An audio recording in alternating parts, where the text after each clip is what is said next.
नमस्कार जी, उत्तर प्रदेश उत्तराखंड देख रहे हैं आप। मैं हूं कुंदन जब्यार। सबसे पहले बात पड़ोसी मुल्क बांग्लादेश की, जहां की राजनीति अब नई करवट ले रही है।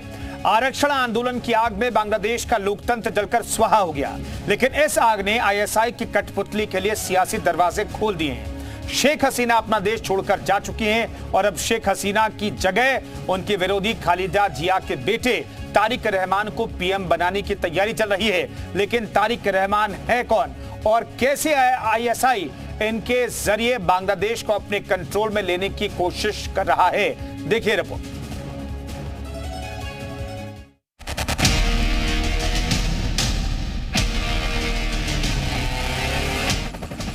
तख्ता पलट के तीसरे दिन ढाका की सड़कों पर आज फिर जन सैलाब उमड़ा है।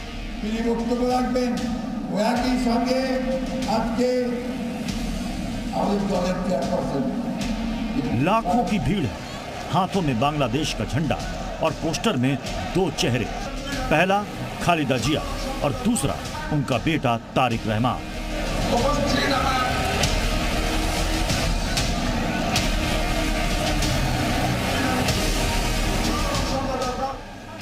पांच अगस्त को शेख हसीना और उनकी पार्टी अवामी लीग का पतन हुआ और आज 7 अगस्त को तारिक रहमान और बांग्लादेश नेशनलिस्ट पार्टी का उदय हो रहा है।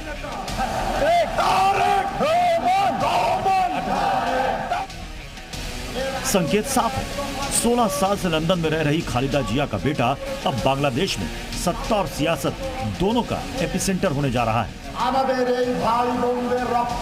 दुनिया भर के मीडिया रिपोर्ट्स में दावा किया जा रहा है कि तारिक रहमान ही अब शेख हसीना की कुर्सी संभालेंगे।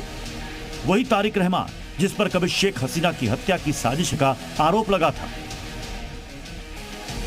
लेकिन इस खबर से अब कई सवाल भी उठ रहे हैं। मसलन, क्या आईएसआई के कठपुतली को बांग्लादेश की कमान मिलने वाली है? क्या बांग्लादेश का नया प्रधानमंत्री भारत विरोधी होगा? क्या बांग्लादेश अब चीन और पाकिस्तान की गोद में जाकर बैठ जाएगा? अब सवाल है कि आखिर तारिक रहमान को लेकर ऐसे दावे क्यों किए जा रहे हैं? दरअसल दावा है कि तख्ता पलट को लेकर तारिक रहमान और पाकिस्तानी खुफिया एजेंसी आईएसआई के बीच डील हुई थी। आईएसआई ने तारिक रहमान के साथ मिलकर बांग्लादेश में आरक्षण के आंदोलन को हवा दी। इस तख्ता पलट के लिए 2018 में लंदन, इसके बाद सऊदी अरब और यूरोप के कई देशों में सीक्रेट मीटिंग हुई।